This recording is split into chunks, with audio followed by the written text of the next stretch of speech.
श्री हनुमान जी की जिंदगी में गुरु और मां इन दो का संबंध है। मां होती है शक्ति, शक्ति से जागृत होती है भक्ति, भक्ति से मिलते हैं भगवान। इसीलिए हम लोगों को आवश्यकता है अपने हृदय में हनुमान।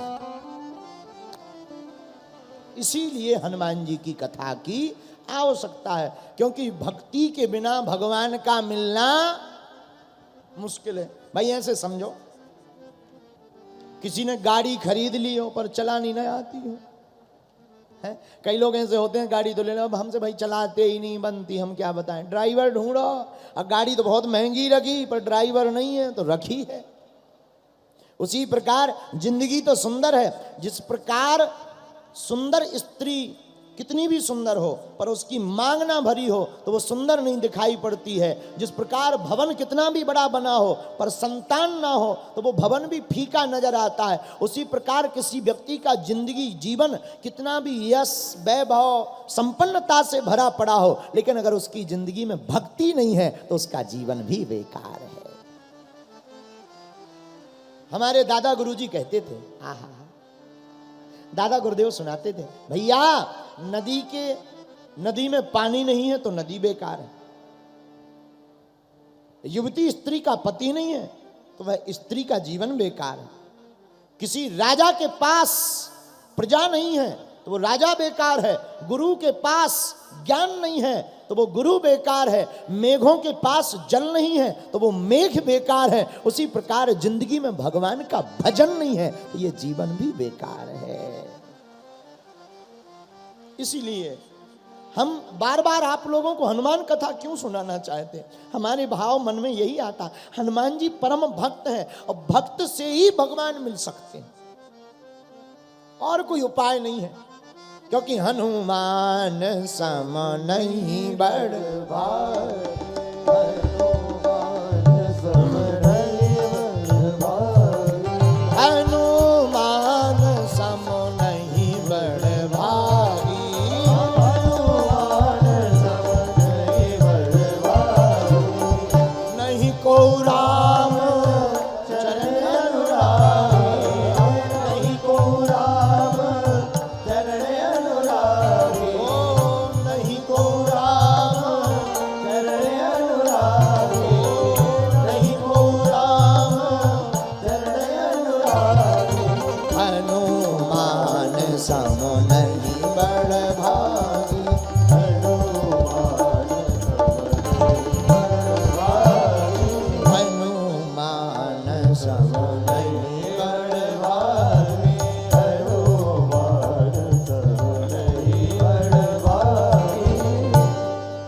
ये बात तो समझ आ गई भक्ति की।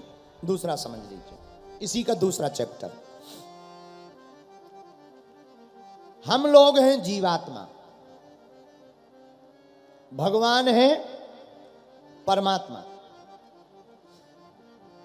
गोस्वामी तुलसीदास जी रामायण में लिखते हैं, हरि व्यापक सर्वत्र समाना,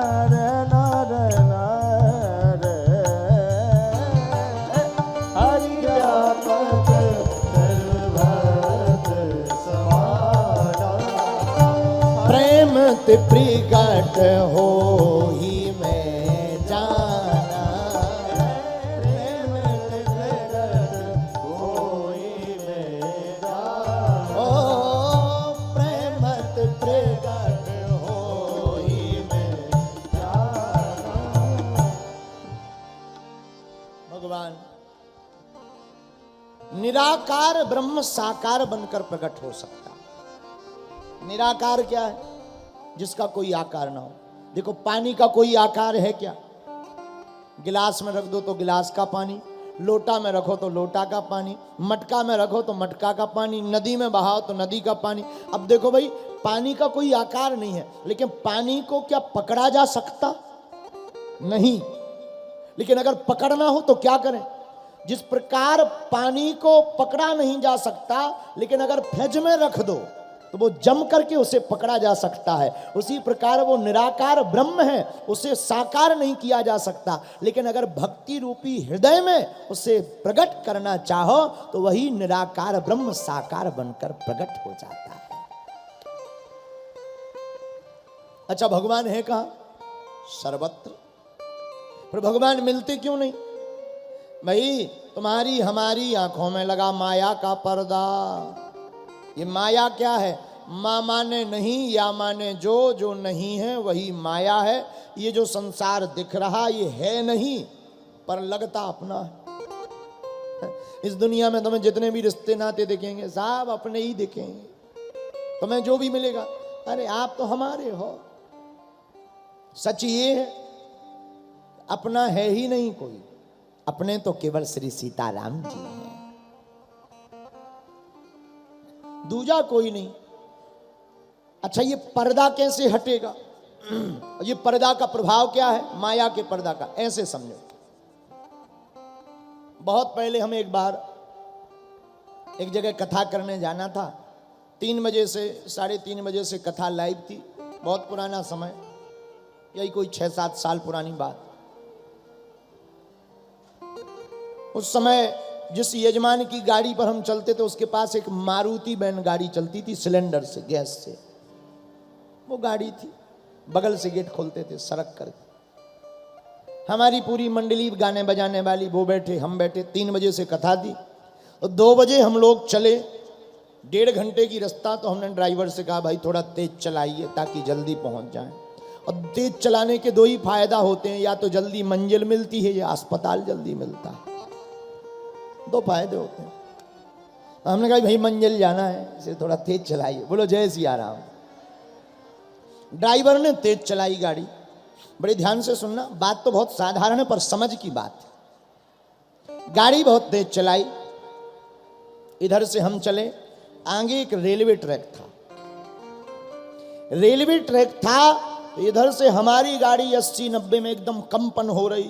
मारुति गाड़ी, छोटी गाड़ी, कप रही बेचारी, जैसे वाइब्रेशन हो गया हो, जुकाम हो गया हो, ऊंचे लेवल का बुखार हो गया हो। बेचारी कप रही, फिर भी 80 की स्पीड में दौड़ी जा रही। हमने कहा जय बजरंग बली। अब गाड़ी चली, गड़े। इधर से हम, आगे था रेलवे ट्रैक, उधर से एक ट्रेन 360 की स्पीड में चली आ रही। सामने से ट्रेन, उसे भी निकलना था, हमें भी निकलना था। और किस्मत की बात के दोनों एक ही टाइम पर। हमने कहा हे हनुमान जी, अगर ब्रेक लगा। ड्राइवर भी सोच रहा था कि ब्रेक लगेंगे तो पलट के मरेंगे, और नहीं लगेगा तो झंझट खत्म। लेकिन आप आश्चर्य करेंगे, उधर से ट्रेन आई, इधर से गाड़ी आई, हम भी निकल गए, ट्रेन भी निकल गई, किसी को एक खरोंच नहीं आई। रुको रुको रुको रुको रुको, पूछो कैसे? क्योंकि पुल के नीचे से निकले थे।